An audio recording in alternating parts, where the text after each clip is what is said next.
Awesome. Hello, everyone. Thank you for being here and for joining us on Exchange with Lula, our weekly webinar series that we host every Wednesday at 11. Just a reminder for everyone that's here, if you want to look back on any videos and webinars that we've hosted in the past, I think around about 12 or 13 now, you can always find us on YouTube. We are Lula, that's our YouTube channel, and we have a playlist for webinars. You can always look back and find all our webinars. So today we have Wayne joining us, our VP of Banking, and he is going to be giving us some really interesting insights about business banking in South Africa and specifically focusing on SMEs. So thank you so much, Wayne, for being here and for sharing your insights with us. I'm going to hand over to you to take us away. Awesome. Thanks, Lee, and thanks to everyone for joining. I'm just going to pull up the presentation and then we can take it from there. Lee, you let me know if you can see the presentation. Looks great. Okay, awesome. So welcome, everybody. Firstly, thanks for joining and thanks for taking the time. I think what I'll share today will hopefully shed some light in terms of banking and the banking landscape for SMEs in South Africa, and then also to play on some of the ways in which Lula has come to the party to support SMEs in their banking and funding journey that will ultimately assist them in growing their business and taking it to the next level. So what we'll cover today, just 4 quick points, is the SME market conditions in South Africa, traditional banks and why they're falling behind, how digital banking will empower SMEs to bank on their terms, and what to expect from the new wave of business banking innovation, both from a Lula perspective as well as some of the trends that we're seeing globally. So on this first slide, it basically talks to the conditions that are within the South African market that enable a business or an SME to succeed by, setting up a business, getting access to funding, and what are the policies that support these businesses to obviously establish themselves and grow. And the comparison I want to draw here is to level C economies, which are countries like Brazil, China, or Colombia, who have very similar setups to South Africa.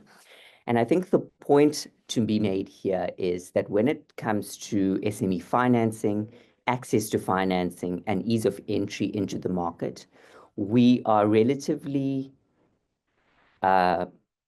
we are aligned in terms of how we are set up, but not set up in the best way relative to what a first world economy would be set up as. That being said, South Africans have been resilient in the SME space, and we've got more than 800,000 registered SMEs that are currently operating in this space and who contribute significantly both to the GDP and employment statistics of the country. So there is a company called GEM that does specifically research around SMEs and the SME space. And they've captured some sentiment of the South African adult population. And despite some of the challenges that we see in the first graph or first image, 39% of people surveyed said that they do know someone who has started a new business. Approximately 62% believe that it's easy to start a business in South Africa. Almost 70% believe that they have the right skills and the right knowledge to set up, run, and build a business successfully. But at the same time, 60% of people have a fear of business failure. And that comes from many different aspects. Some is a skills gap, some will be a knowledge gap, but primarily just sentiment in the South African market is that as we try to build and to scale our businesses, there is a lack of access to finance that enables us to do that. And as a result, businesses then fail due to those factors. What I will then look at is what do customers then do when they need access to finance because government isn't able to provide that. They actually seek funding and business banking services from traditional banks who they bank with today. But what the population is basically saying is that 70% of SMEs believe that traditional banks don't understand their business banking needs and therefore aren't able to provide products and services that enable them to flourish in the SME space grow and develop their business.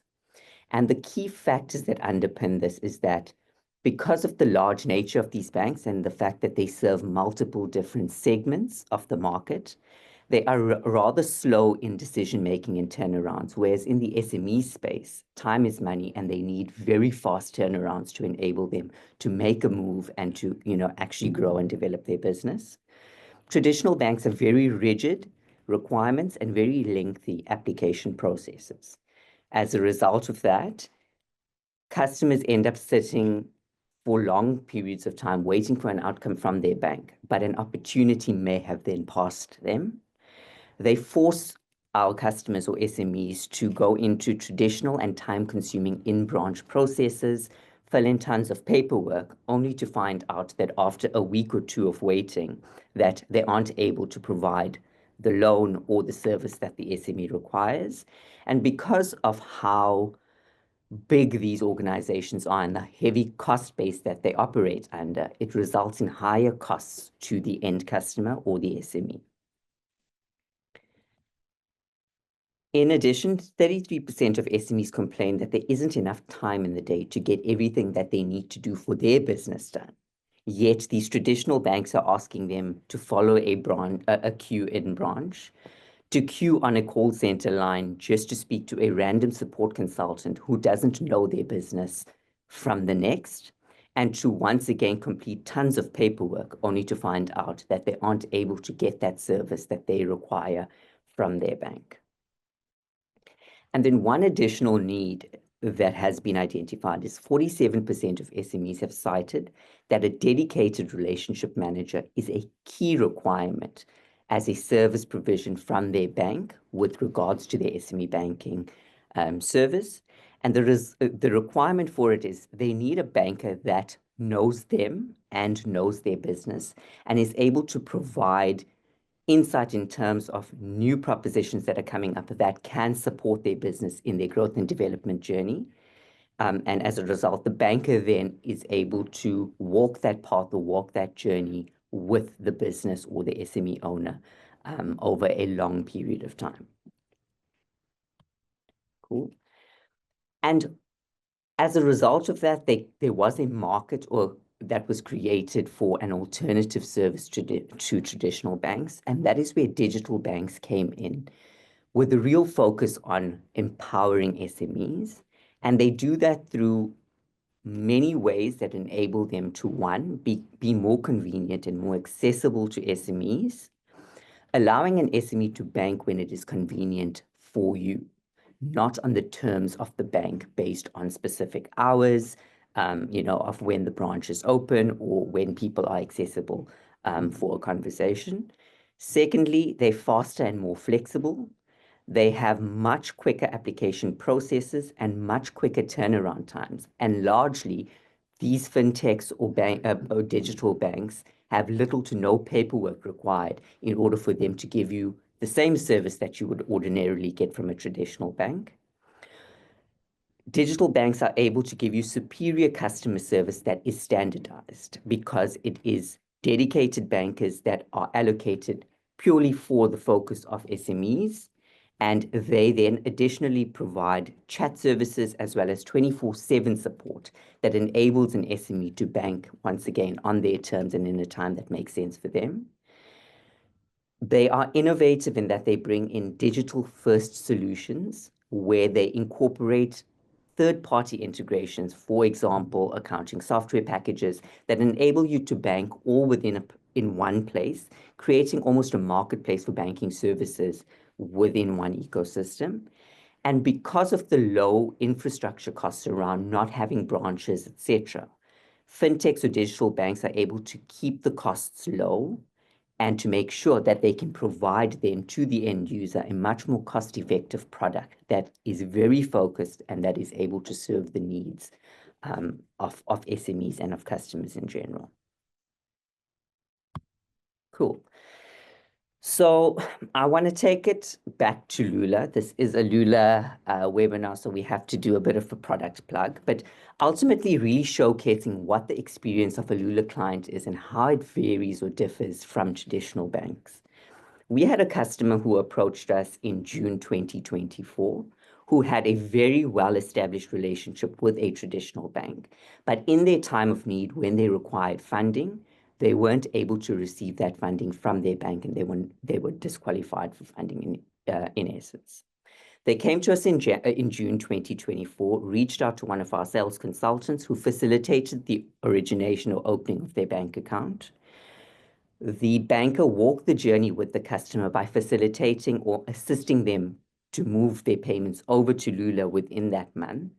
And 4 months later, that customer qualified for funding in excess of 75,000 Rand. And I think this is testament to the fact that we always believed that by building a long-term relationship with a traditional bank, it will give us access to the services we need at a point in time, whereas that is not really the case. Whereas fintechs and companies like Lula, we are focused on SMEs, we really are invested in understanding your business, and we are really invested in trying to help you grow that business. And within a space of 4 months of knowing a customer, we were able to partner with them on their growth journey, which I think is a great story to be told. So what does SME banking look like in the Lula landscape? It really is focused on us not looking at personal accounts and not looking at enterprise accounts, but only focusing on what is specific to SMEs and building our propositions around what an SME needs. We are the only dedicated SME bank in South Africa. When we look at proposition design and we name something a specific name, as an example, an unlimited electronic account, we don't put hidden fees behind that. We are truly unlimited from an electronic perspective, and we don't bucket customers into bundles that ultimately end up with them paying additional fees over and above what was advertised. We enable a customer to originate an account online end to end, and that is not only sole props, but it is for PTY Limiteds as well, and that is also one of the firsts in South Africa of its kind. And it enables the customer, even though they have a PTY and they have multiple directors, to go through a very seamless origination process online without having to take time out of their day to go into a physical branch and queue and get that process done. It is fast, it's paperless, and it can be done in less than 10 minutes. And I think that is quite phenomenal and is very different to, I'm sure, what the lived experience of SMEs on this call has been over time. And then one thing with Lula is when we do something, we like to take it to the top.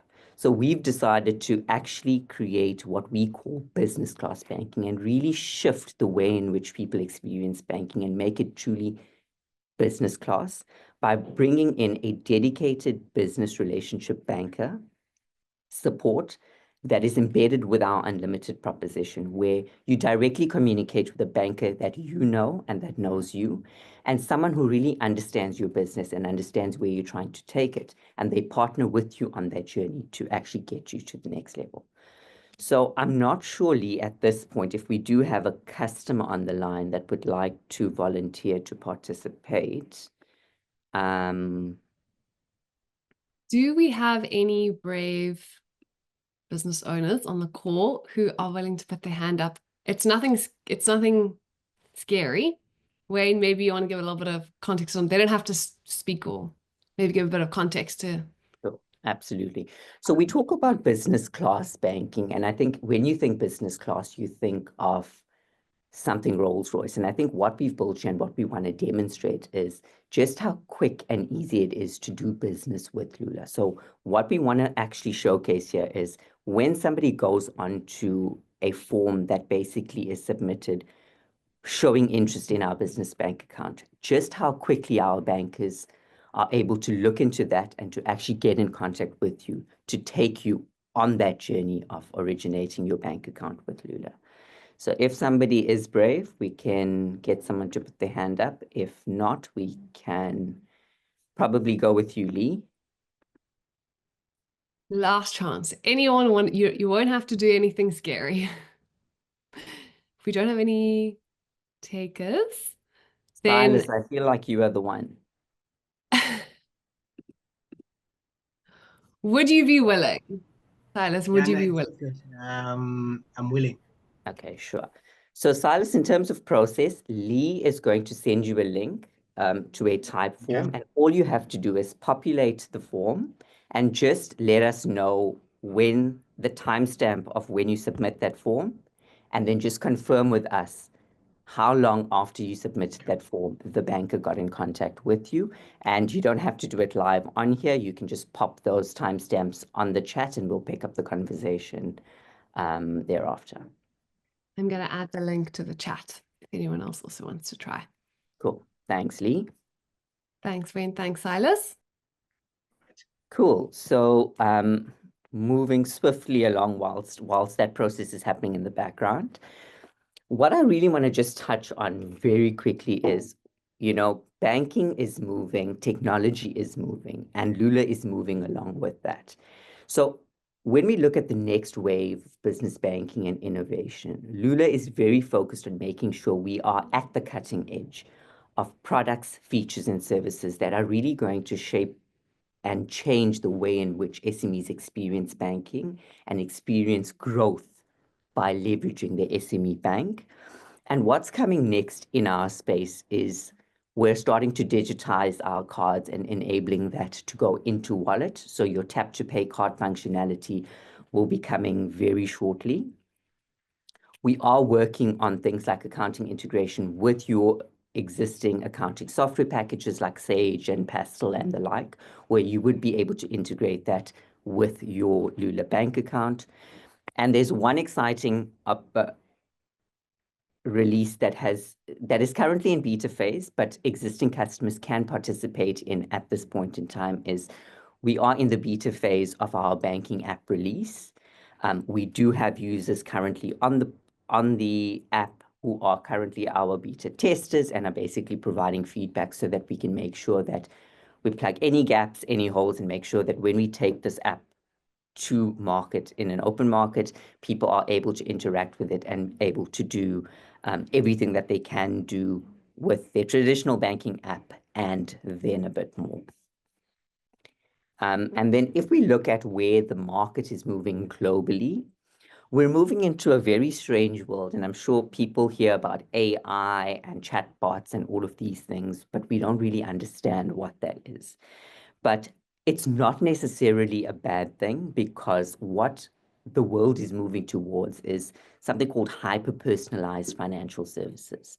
So going forward, or in the medium to long term, what banks will be able to offer you will be very curated to you, what your business does and the way in which you operate, and they will be able to leverage the information based on what you do and bring to you a specific curated set of financial service products, features, and benefits that will help you and your business grow and develop in the way and manner that we see your behavior suggesting. One other interesting thing is AI chatbots and voice banking. I guess, just based on the 33% of SMEs that say that they don't have enough time in the day to actually get through to everything.